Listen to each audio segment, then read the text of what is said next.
Hello everyone, मैं हूं आपका अभय भैया। कॉन्सेप्ट क्लासेस पे आपका स्वागत करता हूं और मैं लाया हूं आपके लिए part B of matter in our surrounding. जैसा कि हम लोगों ने पार्ट ए में क्या देखा था, हम लोगों ने पार्ट ए में समझा था introduction, matter and it's classification, particle in matter, rigid and fluid body, solid, liquid, gas, diffusion. यहाँ तक हमने पार्ट ए कवर कर लिया था। यहाँ तक हमने पार्ट ए में समझा था। दोबारा से एक बार छोटा छोटा देख लेते हैं। मैटर एंड इट्स क्लासिफिकेशन हमने जाना, मैटर क्या होता है, anything, any body that has mass and occupies some space is called matter. हमारी बॉडी, ये मार्कर वगैरह सब कुछ मैटर में कहलाते हैं, ठीक है। फिर हमने इसके क्लासिफिकेशन, ये बने किससे, पार्टिकल से बने होते हैं, छोटे छोटे पार्टिकल्स, ठीक है, इससे बने होते हैं। एविडेंस ऑफ पार्टिकल में हमने देखा डिफ्यूजन और ब्राउनियन मोशन, जिसको जिगजैग मोशन और बोलते हैं, ठीक है। तो फिर हमने पार्टिकल इन मैटर ये वाला हेडिंग समझी, ठीक है। रिजिड एंड फ्लूइड बॉडी के बारे में समझा। रिजिड बॉडी जो जिनके पास टेंडेंसी नहीं होती है फ्लो करने की, और फ्लो करने की जिसके पास टेंडेंसी होती है, मतलब एबिलिटी होती है, उसको हम लोग फ्लूइड बॉडी बोलते हैं। Solid, liquid, gas. सॉलिड में हमने क्या जाना, हमें जाना था सॉलिड जो होते हैं उनका फिक्स्ड शेप होता है। सॉलिड फिक्स्ड शेप होता है, फिक्स्ड वॉल्यूम होता है। लिक्विड में फिक्स्ड शेप नहीं होता है, फिक्स्ड वॉल्यूम होता है। गैस में ना ही फिक्स्ड शेप होता है ना ही फिक्स्ड वॉल्यूम है। गैस में ऐसा क्यों होता है कि गैस के जो पार्टिकल होते हैं अपने आप को पूरे में स्प्रेड कर लेते हैं, पूरे में भर लेते हैं। जैसे कि मान लो एलपीजी सिलेंडर है, एलपीजी सिलेंडर, उसमें गैस है, इस वक्त लिक्विफाइड पेट्रोलियम गैस नहीं, इस वक्त मान या तो कोई भी मान लो ये बोतल है, ये बोतल है, ठीक है। इस वक्त इस बोतल में जब इसकी कैप खुली है तब भी इसके अंदर गैस है, तब भी इसके अंदर गैस है और पूरे में गैस है, इसके अंदर पूरे में गैस है। क्या ये इसमें इससे पूरा गैस से ये भरा हुआ है? नहीं भरा हुआ है। अगर हम लोग पानी इसके अंदर, मान लो हम लोग यही बोतल है, इसके अंदर हम लोग पानी डालते हैं, समझो थोड़ा, यही बोतल है, इसके हम लोग पानी डालते हैं, इसके अंदर हम लोग अगर पानी फिल करते हैं तो एक टाइम ऐसा होगा पूरा पानी भर जाएगा, फिर उससे ज़्यादा हम लोग पानी नहीं डाल सकते हैं। बट गैस में क्या है, हम लोग अभी इसमें पूरे में गैस भरी हुई है, ऊपर तक की गैस होगी ना, पूरे में गैस भरी हुई है, तब भी हम लोग अगर गैस को फिल कर रहे हैं तो फिल होती रहेगी। फिर एक टाइम पे बोतल टाइट होने लगेगी, जब हमें पता चल जाएगा कि जब गैस के पार्टिकल्स आपस में टकराने लगे, जब गैस हाई अमाउंट में हो जाएगी। मतलब गैस होती तो अभी भी बोतल में अभी भी पूरे में गैस है, पूरा उसका वॉल्यूम पूरे में कवर अप किया है, बट उसमें और भी हम लोग गैस इंटर कर सकते हैं, ठीक है। जब तक कि गैस इंटर कर सकते हैं जब तक कि उसकी कैपेसिटी है, ठीक है। तो ये बताना, छोटा सा गैस का जो वॉल्यूम होता है वो भी फिक्स नहीं होता है, ठीक है। डिफ्यूजन के बारे में समझा। डिफ्यूजन क्या होता है, the movement of particles from the region of higher concentration to the region of lower concentration is called diffusion. तो डिफ्यूजन में हमने एक एग्जांपल के साथ देखा था। कौन सा एग्जांपल देखा था कि एक रूम है और एक दूसरा रूम है जिसमें एक ईंटें भर की जगह है, यहाँ पे ईंटा लगा हुआ है, यहाँ पे मान लो अगर पूरे में धुआं भर जाता है तो यहाँ इस ईंटे को अगर हम हटा देते हैं तो यहाँ से जो पार्टिकल हायर कंसंट्रेशन हो गया धुआं का, ऑटोमेटिकली इधर पे जाने लगेगा, मूव ऑन होने लगेगा।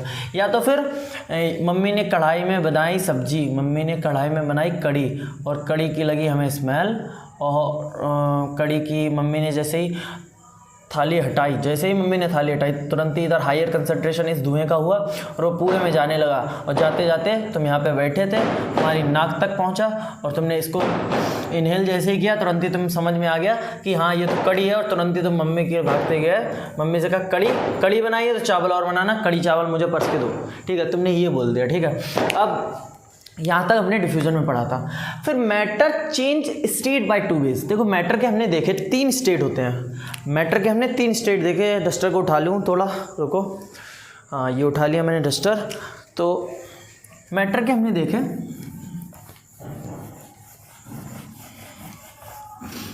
हमने देखे कि मैटर के 3 स्टेट होते हैं। कौन कौन से? मैटर के 3 स्टेट होते हैं। मैटर, इसके 3 स्टेट हैं, सॉलिड, लिक्विड और गैस। अच्छा ये बताओ कि हमने देखा ये मैटर के 3 स्टेट हैं, क्या हम कोई भी सॉलिड बॉडी को लिक्विड बना सकते हैं, या कोई लिक्विड बॉडी को गैस में बना सकते हैं, या कोई गैस बॉडी को सॉलिड में बना सकते हैं? हमने ये क्वेश्चन तुमसे पूछा। तो इसने कहा मैटर चेंज करता है अपनी स्टेट को 2 वेज से। मतलब इसका इस हेडिंग से ही हमें पता चल गया, matter change state by 2 ways. Matter अपने स्टेट को चेंज करता है 2 वेज से। हेडिंग सबसे पहले डाल देते हैं, मैटर चेंज इट्स स्टेट लिख लो, इट्स स्टेट बाय 2 वेज। अब वो कौन कौन सी 2 वेज हैं, तुम खुद ही आंसर दो मुझे, वो कौन कौन सी 2 वेज हैं। अच्छा, हमने देखा था एक चीज़, खुद ही तुम नोटिस करो कि क्या नोटिस करना है तुम्हें, सॉलिड से तुम्हें लिक्विड बनाना है। अगर ये सॉलिड से तुम्हें लिक्विड बनाना है तो सॉलिड से लिक्विड वाला कोई एग्जांपल याद आ रहा है? एग्जांपल, हाँ भैया याद तो आ रहा है। अगर हम लोग बर्फ़ को, आइस, ये आइस क्यूब है, ये आइस क्यूब है, अगर इस आइस क्यूब को तुम उठा के रख देते हो एक नॉर्मल टेम्परेचर में, तो ये क्या होने लगता है, ये मेल्ट होने लगता है। ये मेल्ट बन के क्या बन जाता है, पानी बन जाता है। ठीक है, ये मेल्ट होके क्या बन जाता है, पानी बन जाता है। ठीक है, अच्छा भैया फिर लिक्विड से गैस वाला क्या है?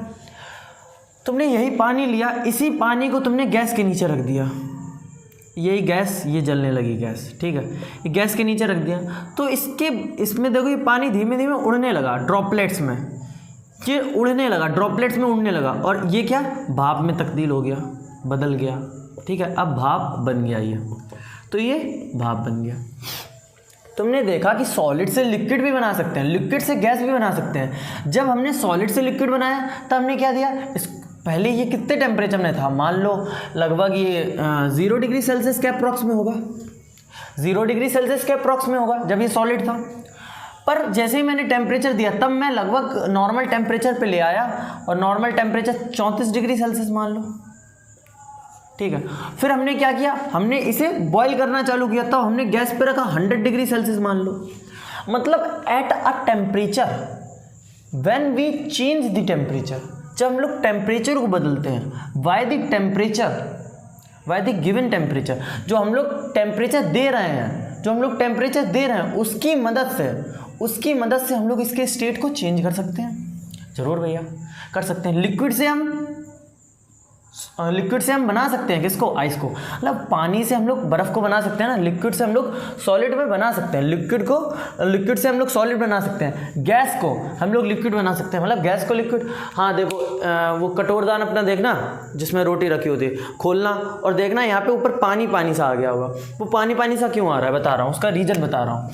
देखो ये मान लो कटोरदान है, ये कटोरदान है, इसके ऊपर प्लेट झपी हुई है, ठीक है, ऐसे करके, और तुमने देखा यहाँ पे गरम गरम सब्जी थी, प्लेट झाँप दी। जैसे प्लेट झाँपी तो बाद में जैसे उठा के देखी, वो थोड़ी देर बाद उठा के देखी तो इसमें पानी पानी से ऊपर आ गया।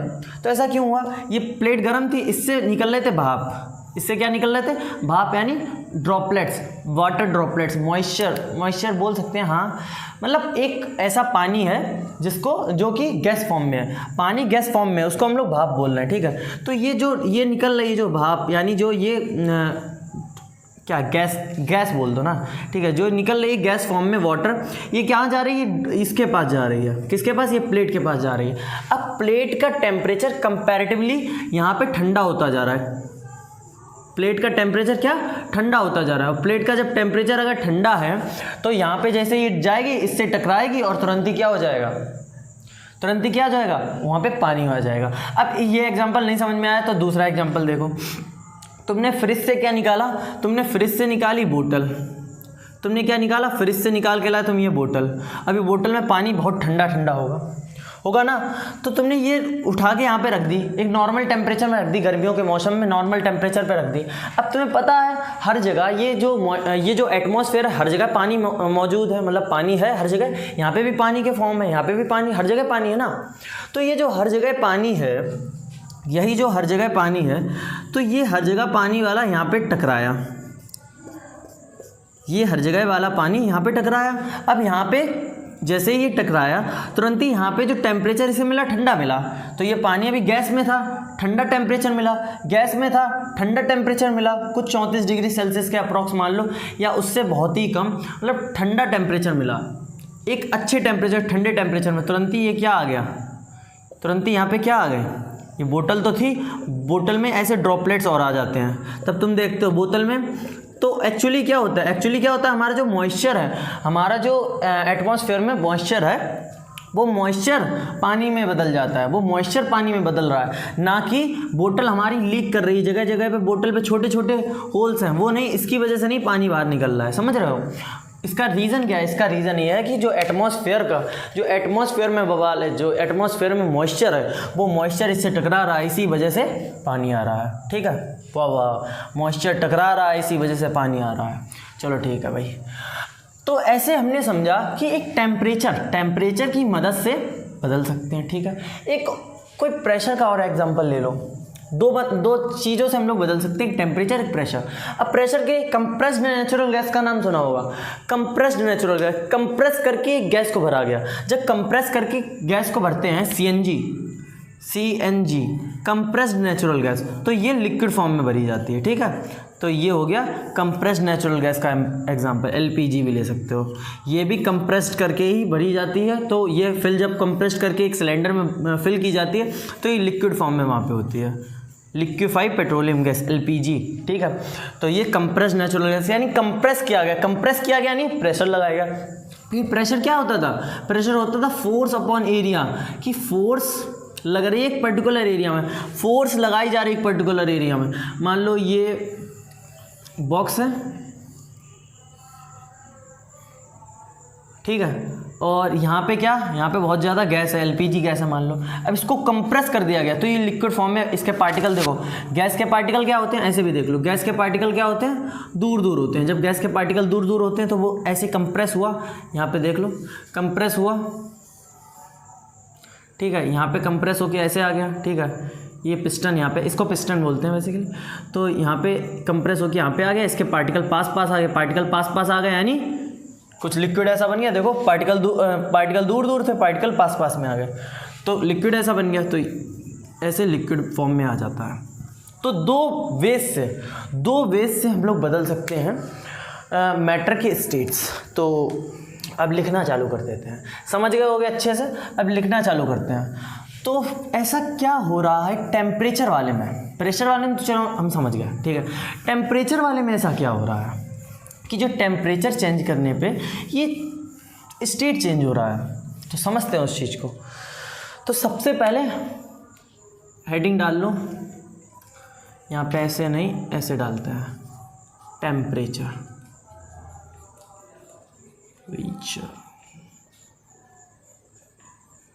on increasing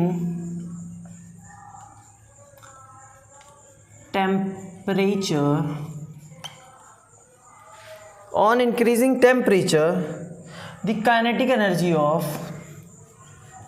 अभी काइनेटिक एनर्जी क्या होता है, अभी रुकना। द काइनेटिक एनर्जी ऑफ, वैसे काइनेटिक एनर्जी मैंने पिछली वाली वीडियो में बताया था क्या होता है, बताओ कमेंट में बताओ। The kinetic energy of the particle increases, the kinetic energy of particle, कीड़ा आ गया कोई बात नहीं। The kinetic energy of particle increases due to increase in the kinetic energy, increase in the kinetic energy, due to increase in the kinetic energy, due to increase in the kinetic energy, the particle start separating, the particle start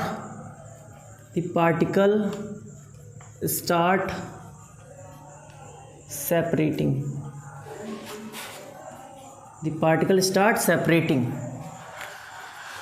each other, which result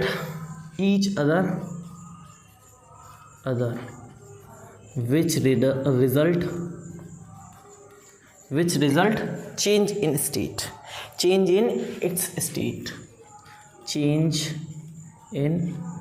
its state। अब देखो इसके ऊपर, इसके नीचे करो underline. किसके नीचे करनी है अंडरलाइन? ये काइनेटिक एनर्जी वाले के नीचे कर लो अंडरलाइन। अब देखो ये काइनेटिक एनर्जी वाली चीज़ क्या है, सबसे पहले जानते हैं कुछ चीज़ों को, समझते हैं। काइनेटिक एनर्जी होता है जब बॉडी मूविंग में होती है। कोई भी बॉडी अगर मूविंग में है तो उसके पास काइनेटिक एनर्जी है। अगर कोई भी बॉडी मूविंग में है, फॉर एग्जांपल अगर मैं इसको फेंक रहा हूँ, ये मूविंग पोजीशन में आ रही है, तो इसके पास काइनेटिक एनर्जी, उसका फॉर्मूला होता है 12 mv²। उस पर नहीं जाते हैं, वो वर्क एनर्जी एंड पावर की बात है, हम पढ़ाएंगे फिजिक्स में, उस पर नहीं जाते हैं। अभी काइनेटिक एनर्जी पे आते हैं। बेसिकली काइनेटिक एनर्जी जब पार्टिकल मूव कर रहे हैं, जब मूविंग वाली वो एनर्जी है, उसको हम लोग बोल रहे हैं काइनेटिक एनर्जी। अच्छा, on increase temperature the kinetic energy of particle increases. Temperature को इंक्रीज करने पे काइनेटिक एनर्जी बढ़ जाती है। देखो टेम्परेचर इंक्रीज कर रहे हैं हम लोग, उसको कुछ एनर्जी दे रहे हैं, एनर्जी आपस में बदलती है। फॉर एग्जांपल जैसे हम लोग इलेक्ट्रिकल एनर्जी देते हैं, अगर हम लोग इलेक्ट्रिकल एनर्जी, तुम्हारे पास कहीं स्विच वगैरह है, स्विच से हमने क्या किया, स्विच ऑन किया, तो उससे हमने क्या किया, इलेक्ट्रिकल एनर्जी दी। इलेक्ट्रिसिटी जो है वो एक एनर्जी है ना, इन द फॉर्म ऑफ एनर्जी होते हैं, इलेक्ट्रिकल एनर्जी है, ठीक है। तो हमने जब इलेक्ट्रिकल एनर्जी दी तो ये जो पंखा है ये घूमने लगा, चलने लगा, इसके पास क्या आ गई, काइनेटिक एनर्जी आ गई।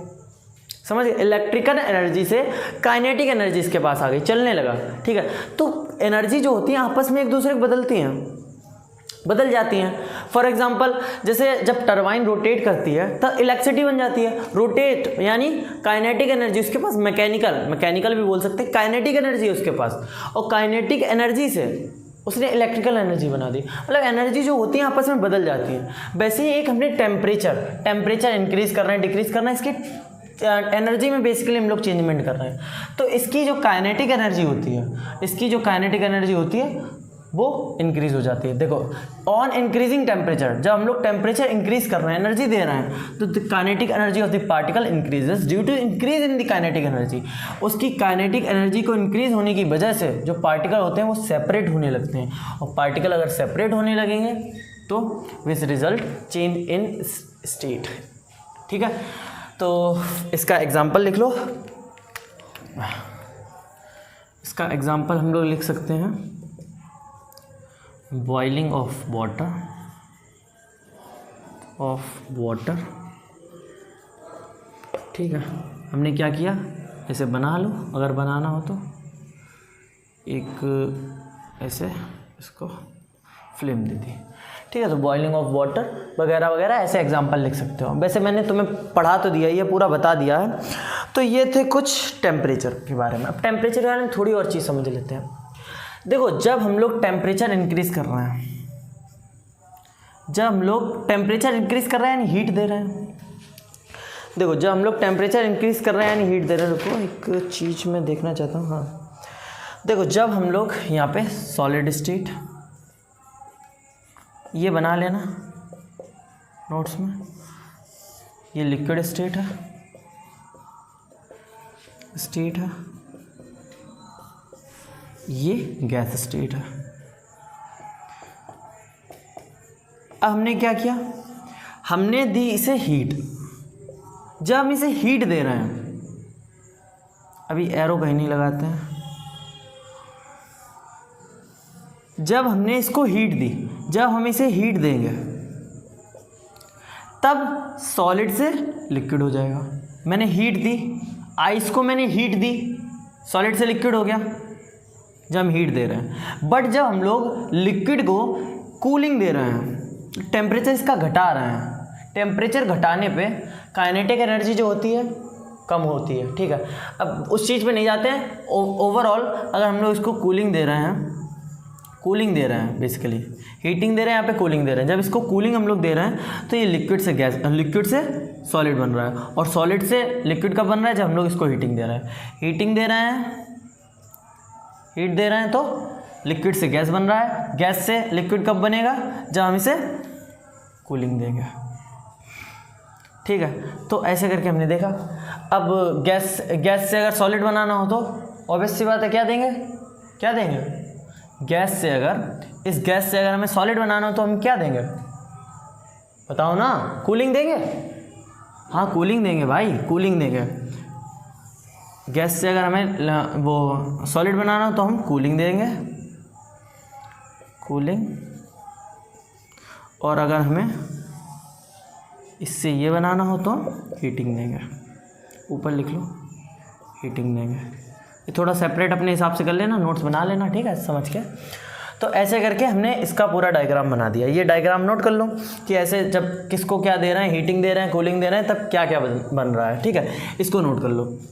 अब एक छोटा सा फैक्ट बता देता हूँ कि हाईएस्ट टेम्परेचर, आज तक की जो हाईएस्ट टेम्परेचर है, हाईएस्ट टेम्परेचर मैक्सिमम टेम्परेचर लिखते हैं यहाँ पे, मैक्सिमम लिखते हैं, मैक्सिमम टेम्परेचर।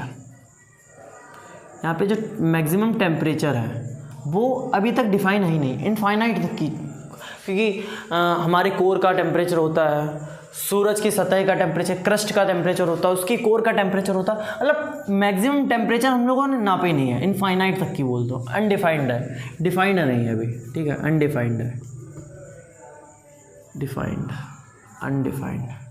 ठीक है, बट जो मिनिमम टेम्परेचर है, जो मिनिमम टेम्परेचर है वो डिफाइंड है। कितना डिफाइंड है भाई? वो डिफाइंड है 273.15 डिग्री सेल्सियस, 273.15 डिग्री सेल्सियस। अब यहाँ पे जो सेल्सियस आया ये क्या है? ये यूनिट है टेम्परेचर को मेज़र करने की। तो टेम्परेचर को मेज़र करने की 3 यूनिट होती हैं। क्या टेम्परेचर को मेज़र करने की 3 यूनिट होती हैं? उनके बारे में समझ लेते हैं। पहले इसके बारे में ये नोट पॉइंट में नोट कर लेना कि मैक्सिमम टेम्परेचर अनडिफाइंड है, अभी तक डिफाइंड नहीं हुआ, but minimum temperature 273.15 degree Celsius है। अब ये 273.15 डिग्री सेल्सियस ही क्यों है, इसका रीज़न जानते हैं। देखो 273.15 डिग्री सेल्सियस पे दुनिया की जो भी चीज़ होती है वो स्टॉप हो जाती है।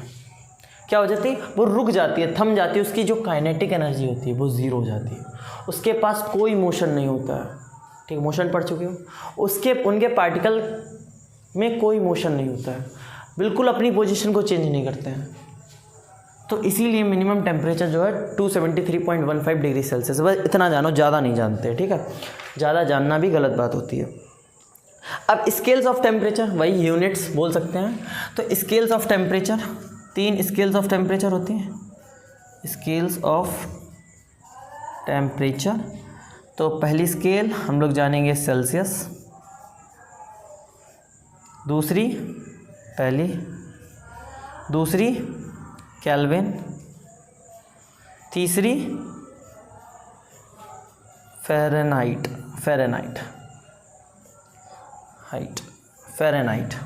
मैं फ़ारेनहाइट की एक बार स्पेलिंग चेक करता हूँ, फ़ारेनहाइट। ठीक है, फ़ारेनहाइट। ठीक है, ये 3 स्केल होती है, सेल्सियस स्केल, केल्विन स्केल और फ़ारेनहाइट स्केल।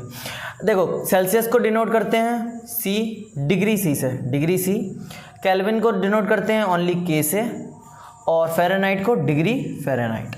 ठीक है, ऐसे करके इनका डिनोट करते हैं। मतलब मान लो अगर 100 kelvin, 100 degree Celsius, 100 degree Fahrenheit. जो हम फीवर नापते हैं वो इसमें नापते हैं, जो टेम्परेचर नॉर्मल टेम्परेचर नापते हैं 34 है, 35 है, वो इसमें नापते हैं। जो वो केल्विन में ये स्टैंडर्ड होती है बेसिकली। क्वेश्चन जब हम लोग लगाते हैं, क्वेश्चन प्रैक्टिस करते हैं, तो केल्विन का यूज़ करते हैं। ठीक है, तो ये इतनी चीज़ हमने नोट कर ली। अब देखो अगर हमें कोई चीज़ सेल्सियस में दी गई तो हम केल्विन में कर सकते हैं, केल्विन में दी गई तो सेल्सियस में कर सकते हैं, और केल्विन में गई तो फ़ारेनहाइट में, आपस में इंटरचेंज कर सकते हैं। मतलब उसके लिए हमें 2 फार्मूले दिए गए हैं, उन 2 फार्मूले देख लो।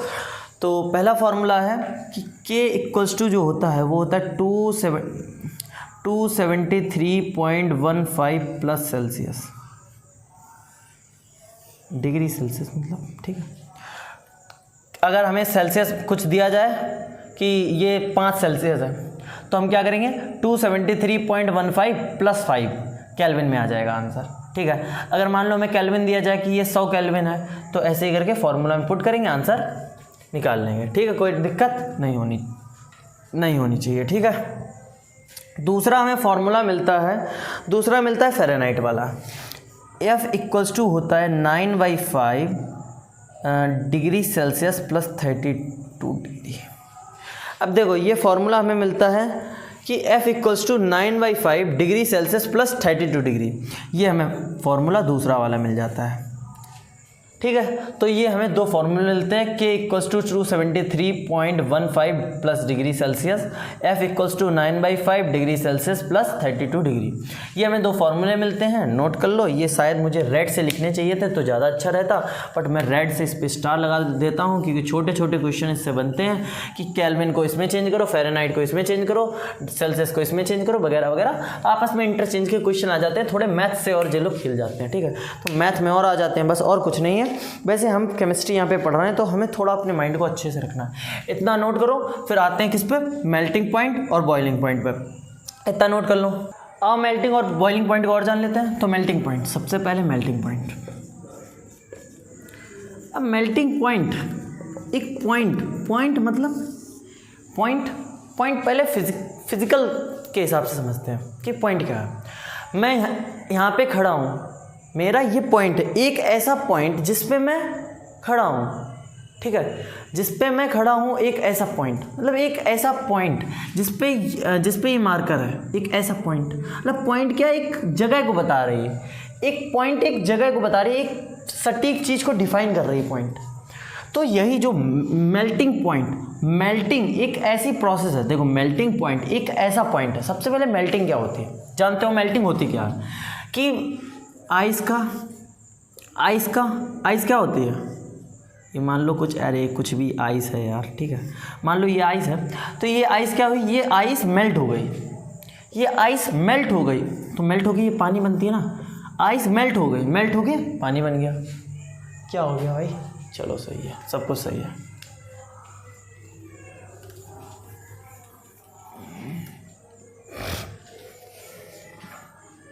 तो स्टार्ट करते हैं मेल्टिंग पॉइंट से। मेल्टिंग पॉइंट मेल्टिंग तो सुना, ये मेल्टिंग पॉइंट क्यों है? अब यहाँ पे पॉइंट का मतलब सबसे पहले समझते हैं। मैंने कहा दिस पॉइंट पे मैं खड़ा हूँ, ये एक ऐसा पॉइंट है जिस पे मैं खड़ा हूँ, ये एक ऐसा पॉइंट है जिस पे ये मार्कर, ये एक ऐसा पॉइंट है जिस पे मेरी उंगली है, एक ऐसा पॉइंट एक ऐसी जगह बता रहा है, एक ऐसी एक चीज़ को डिफाइन कर रहा है, जस्ट एक पोजीशन को डिफाइन कर रहा है पॉइंट, ठीक है। तो मेल्टिंग पॉइंट, मेल्टिंग तो पता है, मेल्टिंग क्या होती है कि मैंने ये बर्फ़ थी, मान लो ये ऐसी बर्फ़ थी कोई, ठीक है, कुछ भी मान लो, ठीक है, ये एक ऐसी बर्फ़ थी, तो इस बर्फ़ को मैंने क्या किया, लिक्विड फॉर्म में कर दिया, मैंने इस बर्फ़ को मेल्ट कर दिया, इस बर्फ़ को मैंने मेल्ट कर दिया। मेरी आइसक्रीम मैं खा रहा था, मेल्ट हो गई, मेरी ये वाली जो बर्फ़ है ये मेल्ट हो गई। ये जो आइस है, ये आइस है, ये वाटर फॉर्म में चली गई, मतलब ये मेल्ट हो गई, ठीक है। इस आइस का मेल्टिंग हो गई, इस आइस की मेल्टिंग हो गई, ठीक है। तो ये आइस मेल्ट हो गई है, ये आइस मेल्ट हो गई है। ये बार बार मैं क्यों बोल रहा हूँ ये आइस मेल्ट हो गई है? ये आइस किस पॉइंट में मेल्ट हुई है, ये क्वेश्चन है। कि मैंने मान लो ये आइस थी 0 डिग्री सेल्सियस पे, मैंने कहा मैंने एक टेम्परेचर इसको दिया, एक टेम्परेचर दिया 5 डिग्री सेल्सियस, एक टेम्परेचर में इसका टेम्परेचर में बाहर जब लेके आया तो इसका टेम्परेचर धीरे धीरे गिरने लगा। ये 1 डिग्री सेल्सियस पे हुआ, मतलब बढ़ने लगा, 2 डिग्री सेल्सियस पे हुआ, 3 डिग्री सेल्सियस पे हुआ, ऐसे करके इसका टेम्परेचर बढ़ता रहा। मैंने कहा एक ऐसा टेम्परेचर आया जिस पे ये जो आइस थी ये पानी में पूरी बदल गई, ये जो आइस थी ये पानी में पूरी तरीके से बदल गई। मान लो वो टेम्परेचर था 10 डिग्री सेल्सियस का, मान लो वो टेम्परेचर था 10 डिग्री सेल्सियस का। तो मैंने बोला कि ये जो आइस है, इस आइस का मेल्टिंग पॉइंट है, मानने को बोल रहा हूँ मैं, ठीक है। तो ये आइस है, इस आइस का मेल्टिंग पॉइंट क्या है? इस आइस का मेल्टिंग पॉइंट है कि ये 10 डिग्री सेल्सियस पे मेल्ट हो जाएगी और पानी बन जाएगी। समझ रहे हो? मैंने ये बात मानने को बोली, ऐसा होता नहीं है, वरना तुम 10 आंसर ऐसे लगाओ, ठीक है। तो आइस का मेल्टिंग पॉइंट मैंने बोल दिया 10 डिग्री सेल्सियस होता है। तो मेल्टिंग पॉइंट क्या है? एक ऐसा पॉइंट, एक ऐसा टेम्परेचर, द मिनिमम टेम्परेचर, एक ऐसा कम से कम टेम्परेचर जिस टेम्परेचर पे जो सॉलिड है वो लिक्विड में बदल जाए, जो सॉलिड है वो लिक्विड में बदल जाए। इसी को डेफिनेशन में लिख लेते हैं। तो डेफिनेशन में किस कदर हम लोग लिखेंगे? डेफिनेशन में हम लोग इस कदर लिखेंगे, ब्लू मार्कर, ठीक है। तो the minimum temperature at which a solid melt, the minimum temperature at which a solid melt solid melt to become liquid, to become liquid और लिक्विड बन जाए, to become liquid. The minimum temperature at which a solid melt to become liquid at the atmospheric pressure is called melting point. At the atmospheric pressure is called, मतलब कुछ ना कुछ ऐसा आ ही जाता है मेल्टिंग पॉइंट, मतलब कुछ ना कुछ ऐसा आ ही जाता है जो ऊपर से निकल जाता है। नहीं निकलने दूंगा, मैंने अभी तक तुम्हें बता दिया था मेल्टिंग पॉइंट ये है, बट ये वर्ड आ गया, तुमने कहा कन्फ्यूज आ गया। एटमॉस्फेरिक प्रेशर, तो देखो प्रेशर में है सब टॉपिक, बट यहाँ पे बता देता हूँ एटमॉस्फेरिक प्रेशर होता क्या है। हमारे ऊपर, ये बात शायद सबको पता होनी चाहिए मेरे अकॉर्डिंग, हमारे ऊपर जो हमारा एटमॉस्फेयर है एक प्रेशर लगाता है, जिससे हमारा बॉडी का शेप है।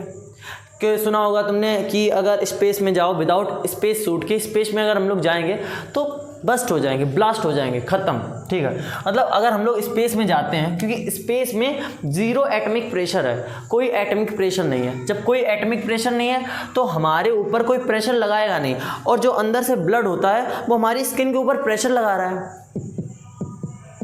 हमारा हार्ट प्रेशर लगा रहा है। तो हमारी जो वो आर्टरीज होती हैं, मतलब वीन, मान लो ये नसें होती हैं, नब्स होती हैं, वो क्या कर रही हैं, वो हमारे ऊपर प्रेशर लगा रही हैं, और बाहर से कोई प्रेशर मिल नहीं रहा है, तो वो बस्ट हो जाएगा, हमारा शरीर जो होगा फट जाएगा पूरी तरीके से, ठीक है। ये बताना मैं चाहता हूँ। तो एक जो एटमॉस्फेयर होता है, एटमॉस्फेयर हमारे ऊपर एक प्रेशर लगाता है, जिसको हम लोग बोलते हैं एटमॉस्फेरिक प्रेशर। तो एटमॉस्फेरिक प्रेशर हम लोग बोलते हैं इस चीज़ को, ठीक है। तो इसकी यूनिट होती है वैसे 1 ATM, 180 ATP होती है, ATP ATM, atmospheric pressure, atmospheric, चलो अभी देख के बताता हूँ, ठीक है। तो ATP या ATM कंफ्यूज हो गया थोड़ा, चलो कोई बात नहीं। The minimum temperature at which a solid melt, एक ऐसा कम से कम टेम्परेचर जिसपे सॉलिड जो है वो मेल्ट होके लिक्विड बन जाए एट दी एटमॉस्फेरिक प्रेशर, और भी वो भी एटमॉस्फेरिक प्रेशर के अंदर, कि एटमॉस्फेरिक अगर प्रेशर चेंज होगा तो सब कुछ बदल जाएगा। अभी देखना कैसे बदलता है, जब प्रेशर भी पढ़ेंगे तब देखना एटमॉस्फेरिक प्रेशर में क्या हो रहा है। उसमें हम carbon dioxide, dry carbon dioxide जो होती है उसका एग्जाम्पल से बताएंगे। At the atmospheric pressure is called melting point, ये मेल्टिंग पॉइंट था, ठीक है।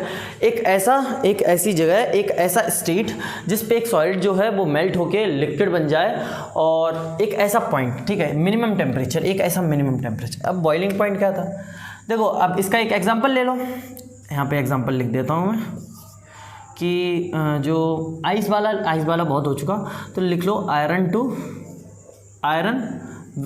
मेल्ट,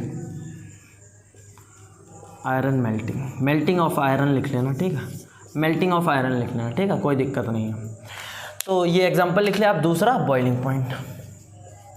बॉइलिंग पॉइंट भी सेम ऐसा ही है। पॉइंट का मतलब समझ ही गए हो, तो बता दोगे। अब बॉइलिंग मतलब क्या होता है, बॉइलिंग का मतलब होता है कि किसी भी एक लिक्विड का बॉयल हो जाना, किसी भी एक लिक्विड का उड़ जाना, पानी का बॉइलिंग हो जाना, पानी जो है वो बॉयल हो गया, पानी गैस में बदल गया, बॉयल हो जाना। पानी का भी एग्जांपल दिया था, देखो। तो इसकी डेफिनेशन अब लिख लेते हो। तो डेफिनेशन कुछ इस कदर है कि द टेम्परेचर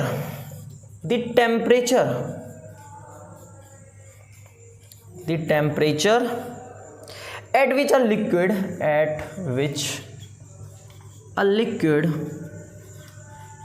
एक ऐसा टेम्परेचर जिस पे जो लिक्विड है वो स्टार्ट हो जाए बॉइलिंग करना, start boiling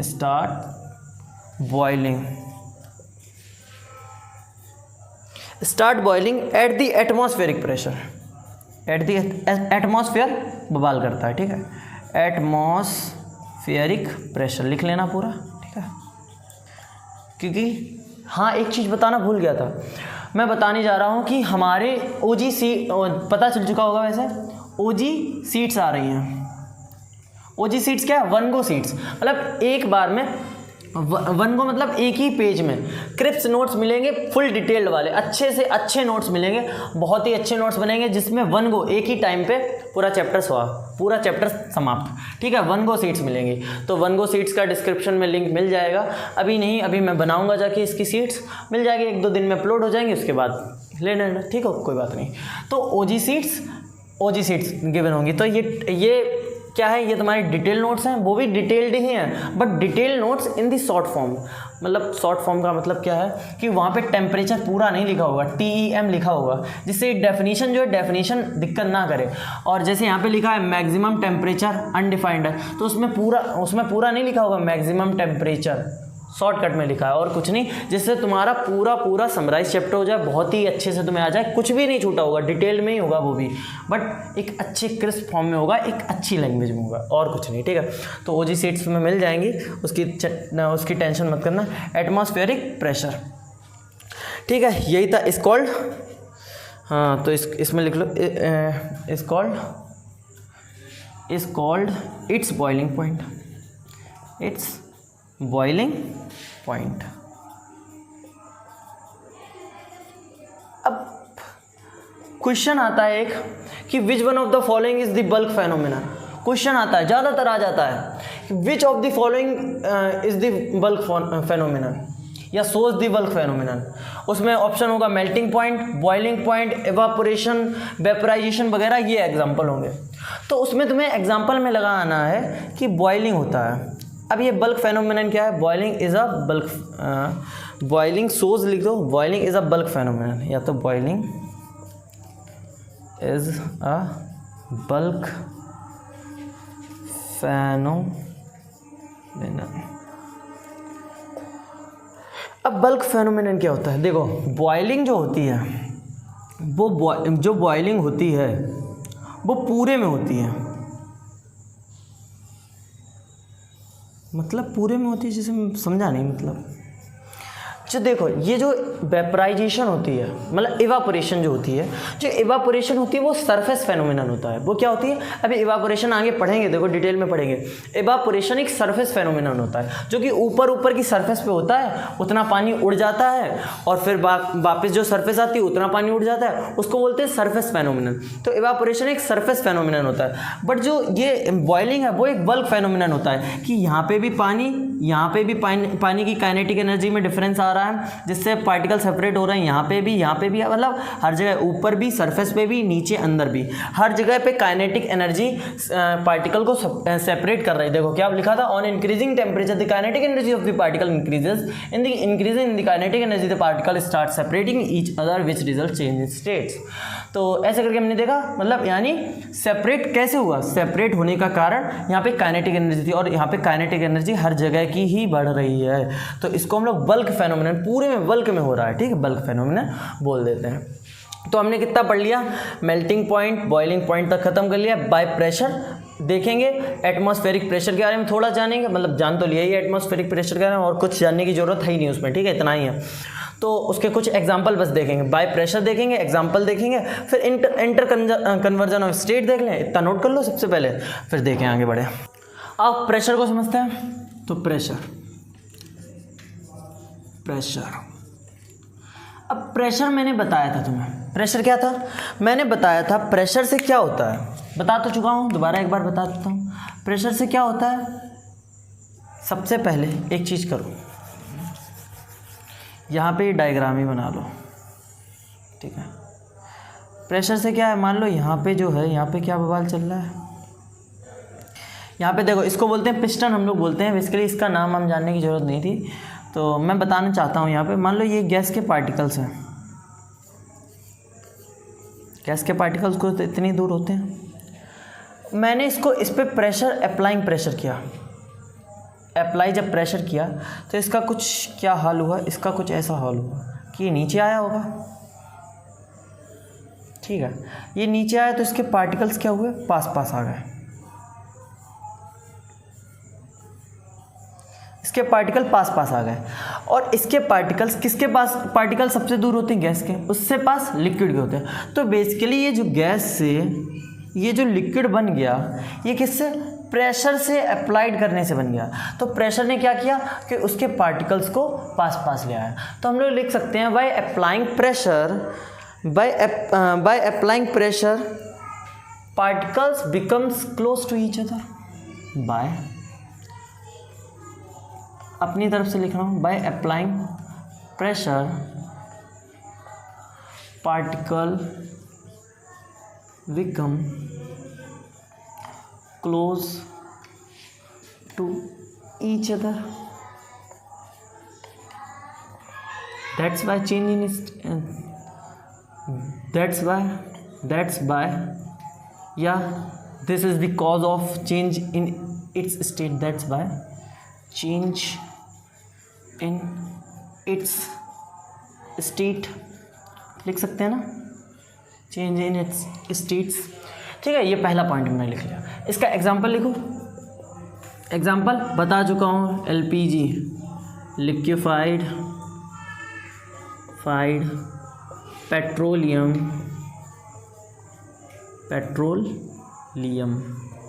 liquefied petroleum gas. दूसरा example CNG compressed natural gas. ठीक है, ओके। फिर एक अच्छा सा पॉइंट लिख लो या एग्जांपल में ही लिख लो। ये मैं लिखवाना चाहता हूँ क्या कि solid carbon dioxide, solid CO2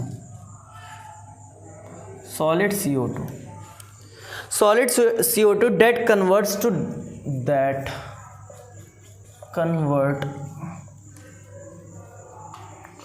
converted to gaseous state directly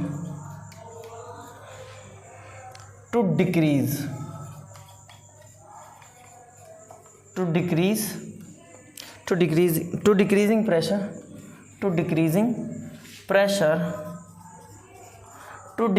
pressure to 1 atm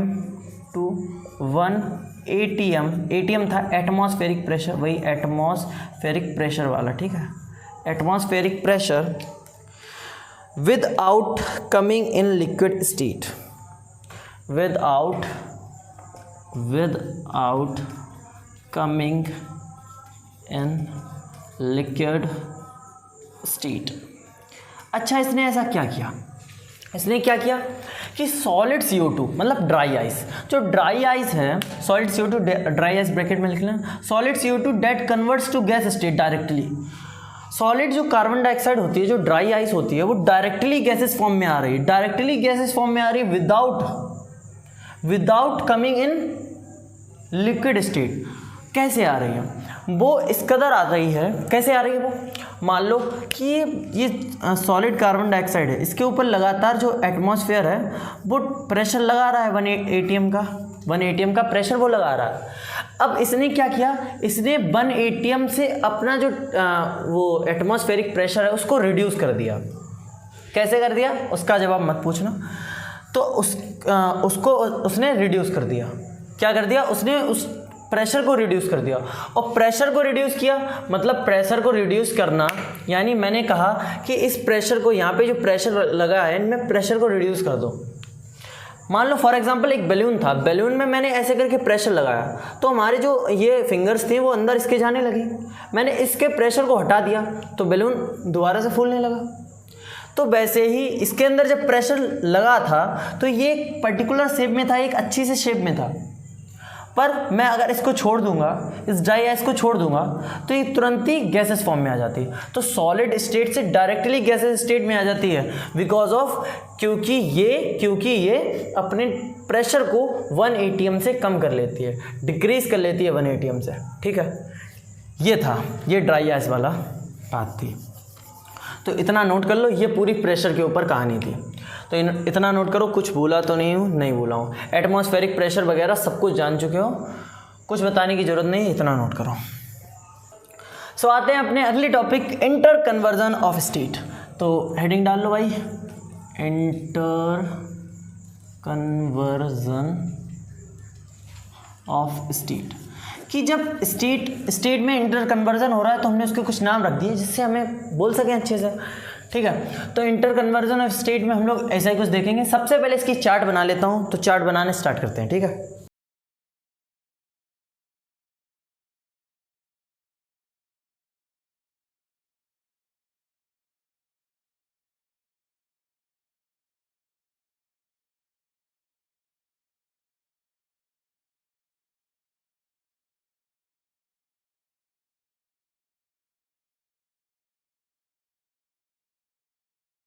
chart बन गए। अब जानते हैं, देखो जब लिक्विड से कोई चीज़ सॉलिड में बदलती है, लिक्विड से सॉलिड में बदलना, फॉर एग्जांपल एक एग्जांपल के साथ लेते चलते हैं। लिक्विड से सॉलिड में बदला, यानी लिक्विड जो है वो सॉलिड में बदल गया, वाटर आइस में चेंज हो गया, तो उसको हम लोग बोलेंगे इस टाइम पे सॉलिडिफिकेशन हो गया।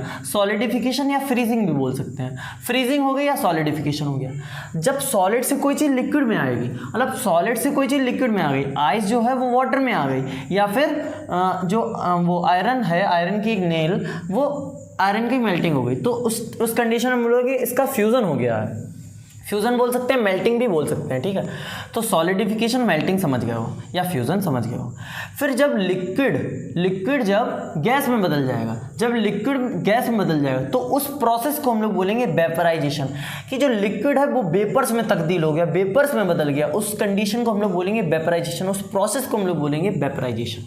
जब गैस लिक्विड में चेंज हो जाए, जब गैस से लिक्विड बन जाए, गैस से लिक्विड मतलब भाप वाला एग्जांपल दिया था, गैस से लिक्विड में बदल जाना, उस प्रोसेस को हम लोग बोलेंगे कंडेंसेशन, उस प्रोसेस को हम लोग बोलेंगे कंडेंसेशन। और जब सॉलिड डायरेक्टली गैस में चेंज हो जाए, अभी दिया था एग्जांपल, सॉलिड डायरेक्टली गैस में चेंज हो रही, ड्राई आइस वाला एग्जांपल दिया था। ड्राई आइस वरना कैम्फर जानते हो, वो कपूर जिसको बोलते हैं, कपूर जानते हो ना। तो कपूर क्या होता है, सॉलिड से डायरेक्टली गैस में आ रहा है तो उसका डिपोजिशन हो रहा है। अब कोई चीज़ गैस से डायरेक्ट सॉलिड में जा रही है, गैस से डायरेक्ट सॉलिड में जा रही है, तो उस कंडीशन में बोलेंगे कि इसका सब्लिमेशन हो गया। अब आओ सबकी एक एक डेफिनेशन देख लेते हैं। तो स्टार्ट करते हैं वेपराइजेशन से।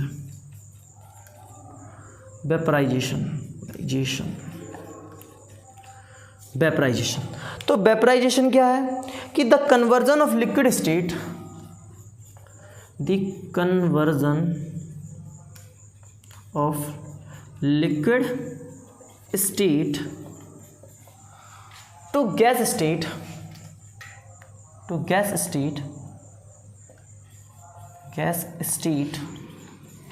of any substance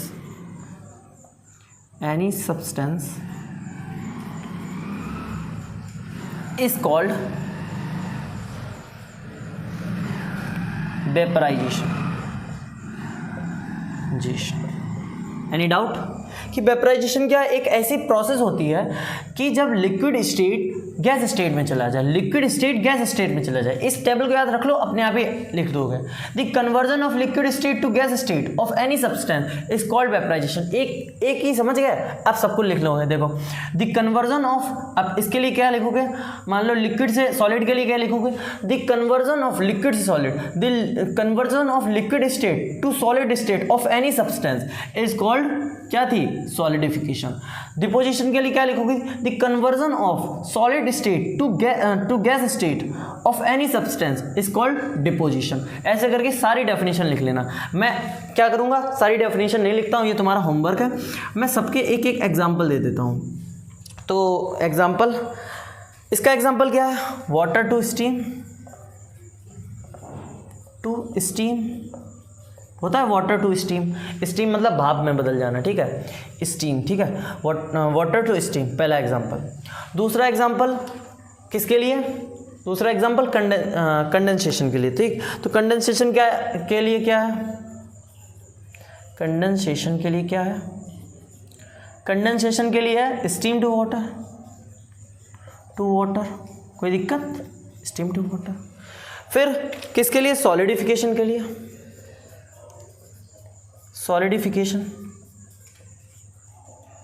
सॉलिडिफिकेशन के लिए क्या है, एक एग्जांपल वाटर टू आइस। और फिर इसके लिए फ्यूज़न के लिए क्या है, फ्यूज़न के लिए ice to water, into water लिख लो, into water, ice into water.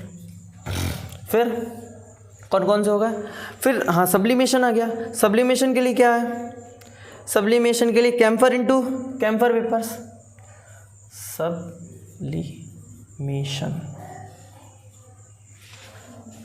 Camphor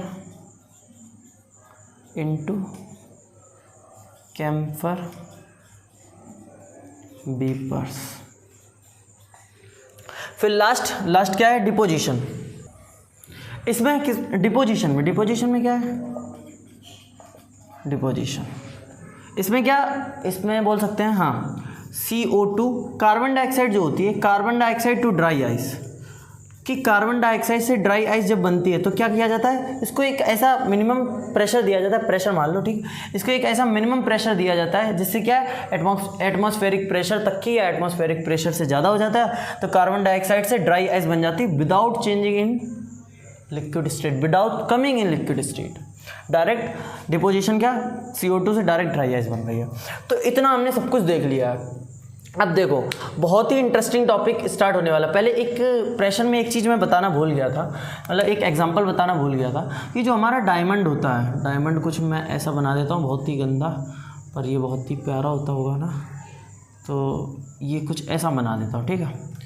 तो ये जो डायमंड है, ये डायमंड कैसे बनता है, अब मान लो डायमंड में हर जगह से प्रेशर लगता है, देखो डायमंड में नहीं, बेसिकली किसमें, कोयले में हर जगह से प्रेशर लग रहा होता है, कोयले में हर जगह से प्रेशर लग रहा होता है। और जब हर जगह से प्रेशर लगता है तो ये इतना ज़्यादा, इतना अमाउंट ऑफ प्रेशर, इतना ज़्यादा प्रेशर इसमें लग जाता है कि जो कोयला होता है, जो हमारा कोयला होता है, जो कोयला हम लोग जलाते हैं, बेसिकली वो नहीं, एक अच्छा वाला कोयला, अच्छी क्वालिटी वाला कोयला मान लो, तो वो जो कोयला होता है वही कोयला किस में बन जाता है, वही कोयला डायमंड में बदल जाता है, वही कोयला डायमंड में बदल जाता है। मतलब एक कोयला से डायमंड बनाने में हमें बहुत ही ज़्यादा प्रेशर देना पड़ता है। वैसे लेबोरेटरीज़ में जो होती हैं, लैब्स होती हैं, उन लैब में हम लोग आर्टिफिशियल डायमंड बना चुके हैं, आर्टिफिशियल हम लोग डायमंड बना चुके हैं। तो बनाते क्यों नहीं है, क्योंकि उतना ज़्यादा, उतना अमाउंट ऑफ प्रेशर देने में नेचर जो है, नेचर प्रेशर दे सकता है, ठीक है, नेचर प्रेशर दे सकता है कि बहुत बड़ी चट्टान है या बहुत बड़ा पहाड़ है,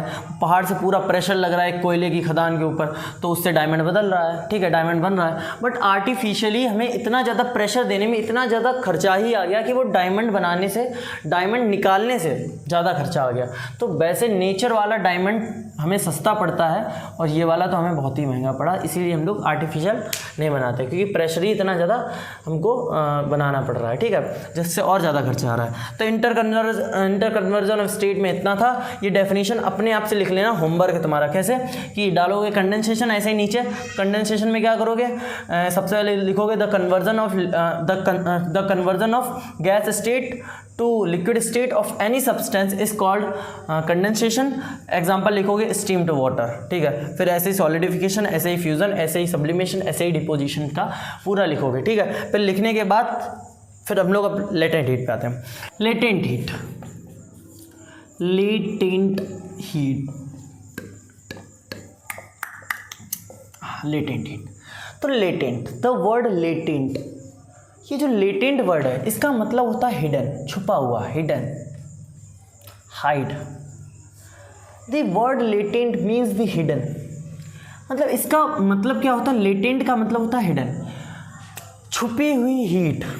अरे छुपी हुई हीट मतलब कि एक ऐसा टेम्परेचर, एक ऐसा रिक्वायर्ड टेम्परेचर जो कि सिर्फ और सिर्फ एक मैटर की स्टेट चेंज करने में आ रहा है। नहीं समझ में आई? एक ऐसा टेम्परेचर जो कि सिर्फ और सिर्फ मैटर के स्टेट को ही चेंज कर रहा है। फॉर एग्जांपल मैंने कहा कि एक ये मान लो ये एक आइस है, ठीक है, ये आइस नहीं है, ये आइस है, ठीक है। ये जो आइस है ये कुछ ऐसे बना दें यार, ठीक है, ये आइस क्यूब है, ये आइस क्यूब है। अब ये आइस क्यूब में क्या है, इसको मैंने एक अमाउंट ऑफ टेम्परेचर देना चालू किया, इसको पानी में बदलने के लिए एक अमाउंट ऑफ टेम्परेचर देना चालू किया। मैंने क्या किया, पहली बार में इसका टेम्परेचर -4 डिग्री सेल्सियस था, मैंने पहले दिया -2 डिग्री सेल्सियस तक की ये आ गया। मैंने और दिया, मैंने -1 डिग्री सेल्सियस तक आ गया, मैंने और दिया, फिर ये 0 डिग्री सेल्सियस तक रहा, 0 डिग्री सेल्सियस तक रहा, फिर मैंने और टेम्परेचर दिया, फिर भी ये 0 डिग्री सेल्सियस तक रहा, फिर थोड़ी देर बाद ये 1 डिग्री सेल्सियस होने चालू हो गया। अब ये जो बीच का बवाल है, ये जो बीच का बवाल है कि यहाँ पे इसका इस स्केल पे इसका टेम्परेचर में चेंजमेंट नहीं आया, इस स्केल में ये टेम्परेचर में चेंज नहीं हुआ, बट इस स्केल में इसने क्या किया, अपने जो पार्टिकल्स है उसको सेपरेट कर दिया, अपने पार्टिकल्स को दूर कर दिया, अपने पार्टिकल्स की काइनेटिक एनर्जी को कहीं ना कहीं इंक्रीज किया, अपने पार्टिकल्स को काइनेटिक एनर्जी इंक्रीज किया due to changing in state.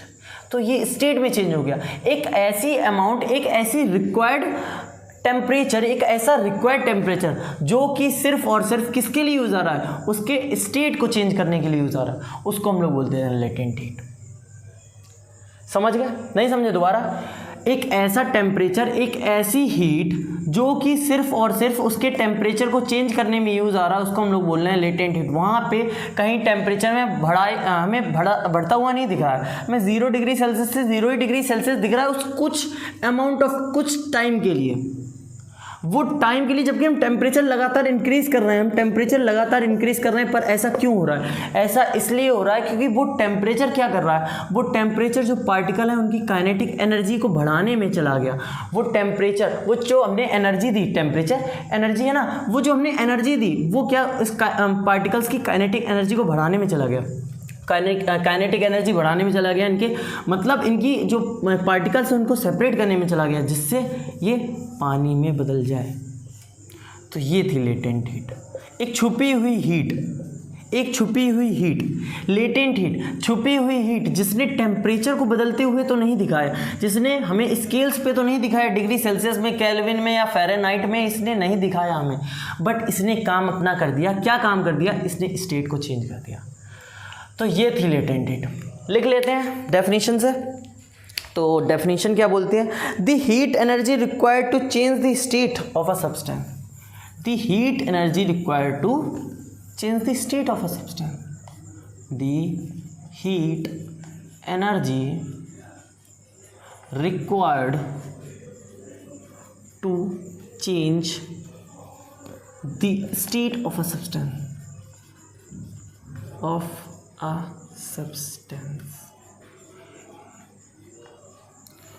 is called latent heat.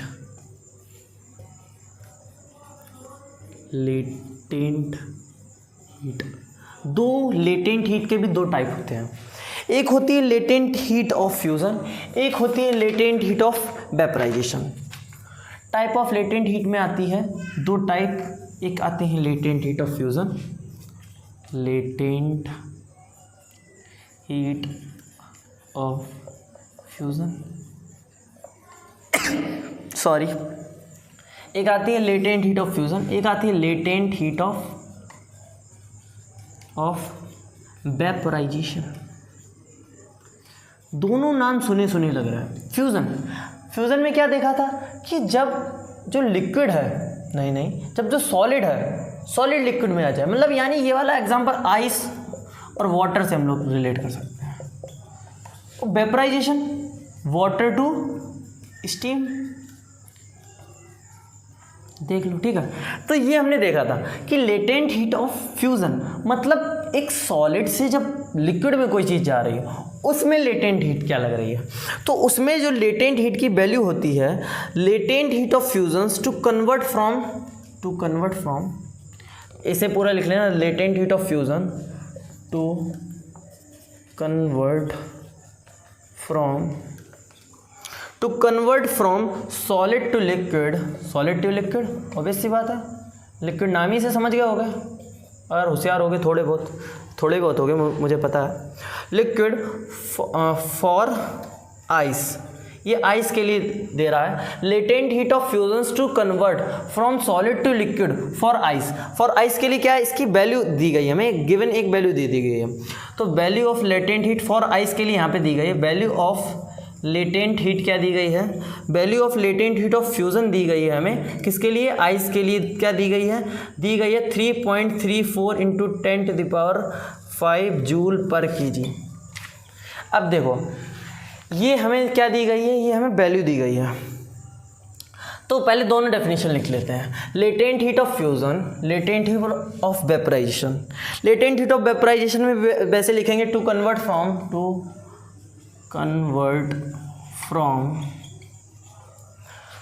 From liquid to gas, to convert from liquid to gas for water, liquid to gas, इसमें water के लिए दे देगी liquid to gas for water, value of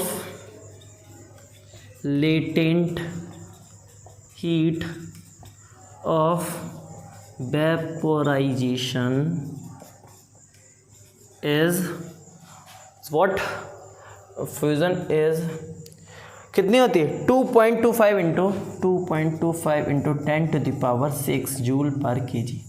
अब इसका मतलब क्या है, मतलब समझना जरूरी होता है, रटना नहीं है ना, पढ़ना है। Latent heat of fusion, latent heat of fusion क्या है, एक ऐसी लेटेंट हीट, एक ऐसी हिडन हीट जो कि सॉलिड से लिक्विड को चेंज कर रही है, जैसे आइस टू वाटर। तो इसमें जो ये आइस टू वाटर वाला जो मैंने एग्जांपल दिया, इसी के लिए ये आइस जो है वैल्यू दी गई है कि 3.34 इंटू 10⁻⁴ जूल पर kg। मतलब जब हम लोग इतनी amount of energy 3.34 into 10⁵ joules of energy, ये जूल क्या है, ये वर्क एनर्जी एंड पावर, जब हम लोग पढ़ेंगे तो हम लोग जूल जान लेंगे, ये इसकी यूनिट होती है, ठीक है। इतनी जब energy 3.34 into 10⁵ joule of energy जब हम लोग देंगे, तब हम 1 kg बर्फ से पानी बना पाएंगे। तो जो छुपी हुई उसमें हीट होगी, to convert from solid to liquid in ice to gas, we provide 3.34 into 10⁵ joule for 1 kg। 1 kg of ice के लिए हम लोग 3.34 इंटू 10⁵ जूल ऑफ एनर्जी देंगे। तो इसका मतलब ये है जूल पर kg, समझ गया। ऐसे इसका मतलब क्या है, 2.25 इंटू 10⁶ जूल्स ऑफ एनर्जी जब हम लोग देंगे, तब हम लोग 1 kg ऑफ वाटर को कन्वर्ट कर पाएंगे by the latent heat of vaporization into gases form. Understand. तो ये था पूरा लेटेंट हीट के बारे में, एक स्लाइड पूरी लेटेंट हीट के लिए बन गई है। अब लेटेंट हीट के लिए कुछ इतना ही है, नोट कर लो। आते हैं इवापोरेशन, लास्ट टॉपिक। तो evaporation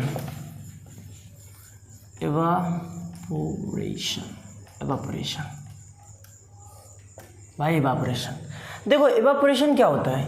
evaporation is the process of conversion of liquid state to gas state, simple. Vaporization क्या पढ़ा था, वेपराइजेशन हम लोगों ने पढ़ा था। वेपराइजेशन और इवापोरेशन में कहीं ना कहीं दिक्कत हो जाती है।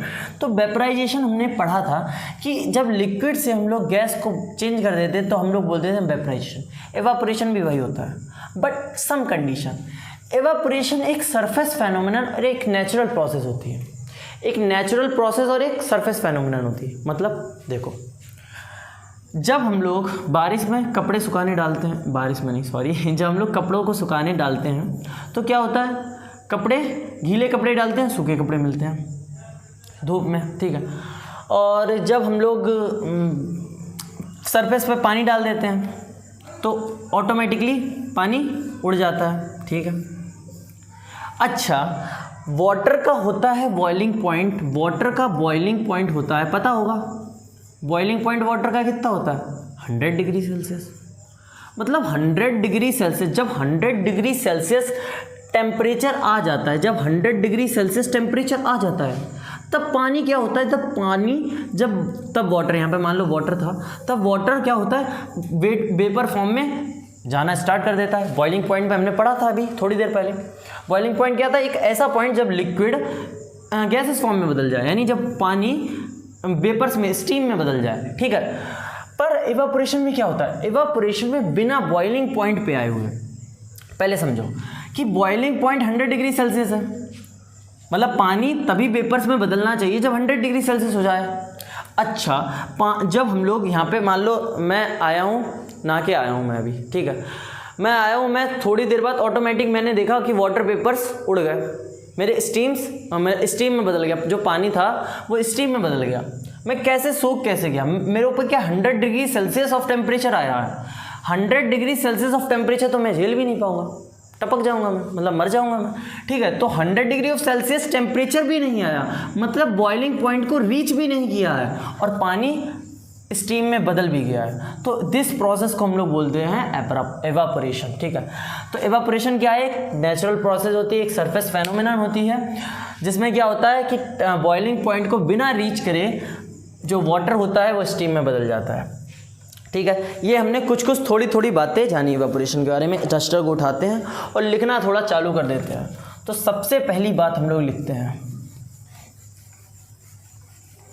सबसे पहली बात हम लोग क्या लिखते हैं? नीला मार्कर उठा लेते हैं। ठीक है, पहली हम लोग बात लिखते हैं, the process of conversion of liquid into gas state is called evaporation. The process of liquid into gas state is called evaporation। इतना हमने देखा। ठीक है, दूसरी बात हमने क्या देखी? It is a natural process in surface phenomenon. It is a natural process. अब ये बहुत इंपॉर्टेंट है, क्यों अभी जानते हैं। It is a natural process and surface phenomenon. पूरा लिख लें पहले, फिर अच्छे से समझते हैं फेनोमेनन। तीसरा पॉइंट क्या बोलता है? In evaporation liquid to vapours without reaching at boiling point. In evaporation change state from liquid to gas, state from liquid to gas without reaching the boiling point।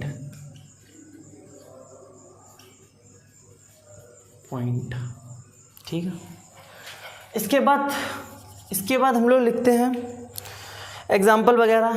Example देख लो, जैसे water in pond. ठीक है, तालाब में पानी वगैरह, या फिर वेट क्लॉथ्स। ठीक है, वगैरह वगैरह ऐसे एग्जांपल अपने लिख लेना। वाटर इन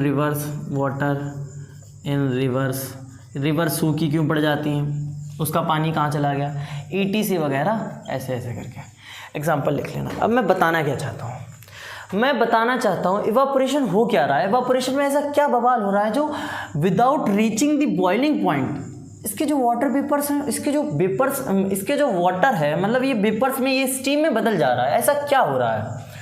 तो इस चीज़ को हम लोग जानते हैं, जैसा कि यहाँ पे लिखा है सरफेस फेनोमेनन।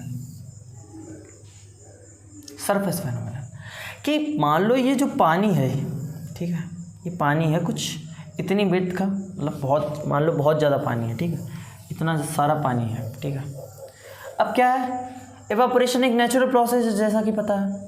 ये जो सरफेस का पानी होगा, ये जो सरफेस का टॉप सरफेस का पानी होगा, इसने क्या किया, हीट को पूरा लिया।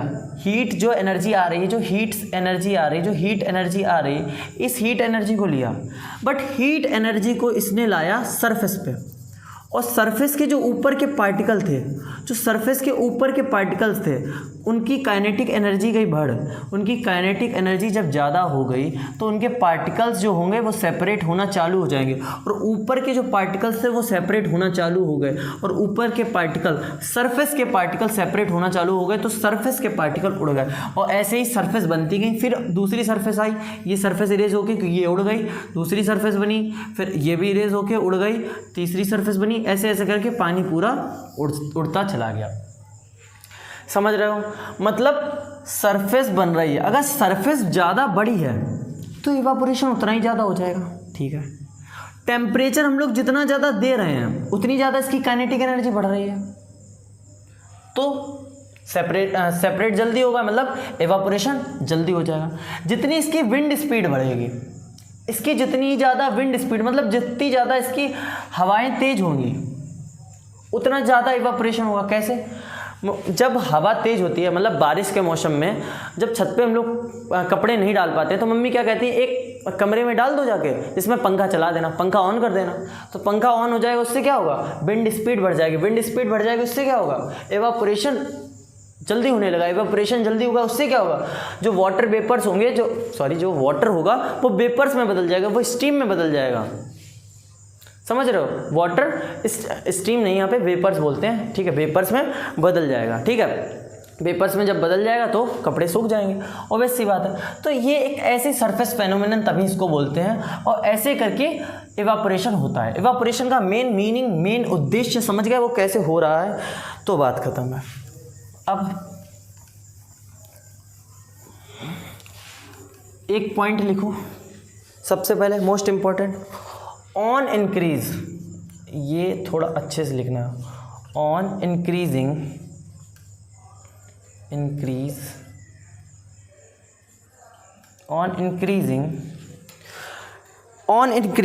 Surface area, on increasing surface area comma surface area comma temperature comma on increasing surface area comma temperature comma wind speed evaporation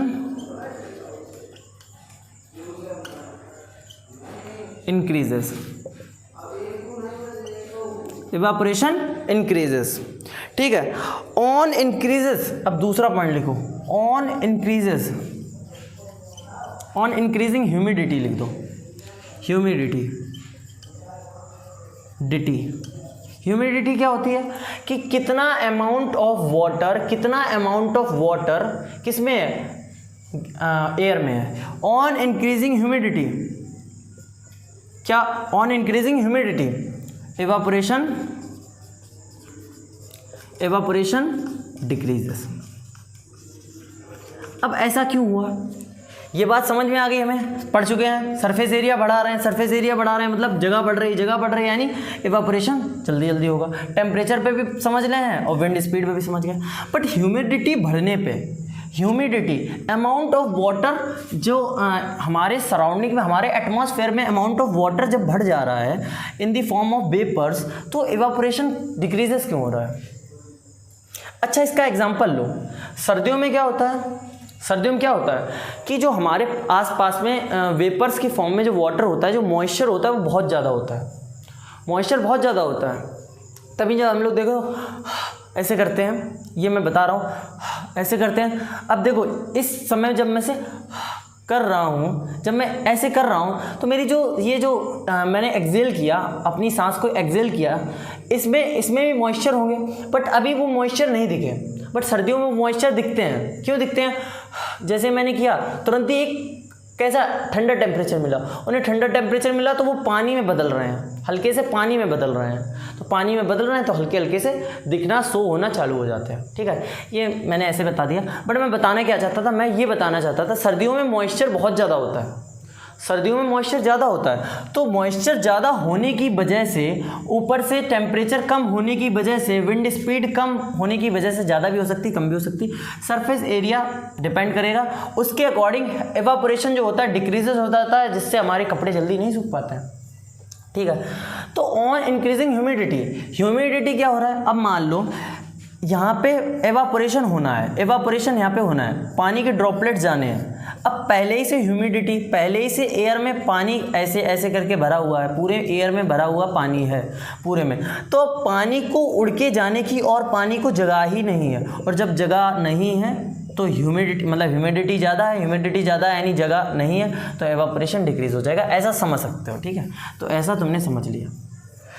तो ये हमने कुछ बातें बताई। अब लास्ट देखो, फैक्टर इफेक्टिंग, ये थे कुछ factor affecting evaporation on increase surface area, temperature, wind speed, evaporation increases, on increasing in the humidity, evaporation decreases, ठीक है। अब बात आती है evaporation causes cooling. Why evaporation causes cooling, यहाँ पे हेडिंग डाल देना एवापोरेशन कॉजेस कूलिंग। मैं डायरेक्ट लिखता हूँ, बोर्ड में इतनी जगह है क्योंकि। तो during evaporation cooling is always caused, पहला पॉइंट लिखना है, during evaporation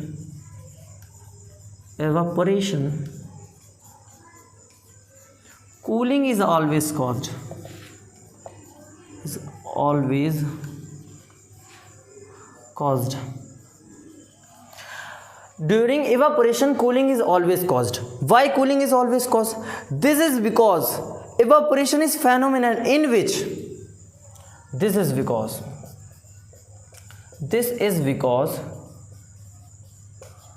evaporation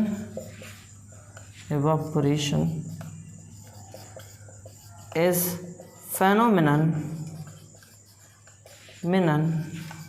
in which क्या, in which liquid absorb heat energy to change in gas. Liquid absorb gas energy, sorry, liquid absorb heat energy, gas energy बोल रहा हूँ मैं, sorry, heat energy to convert बोल दो, to change in gas energy, to change in gas energy, gas phase बोल दो, gas energy बोल दो, कुछ भी बोल दो, फेज, विच रिजल्ट इज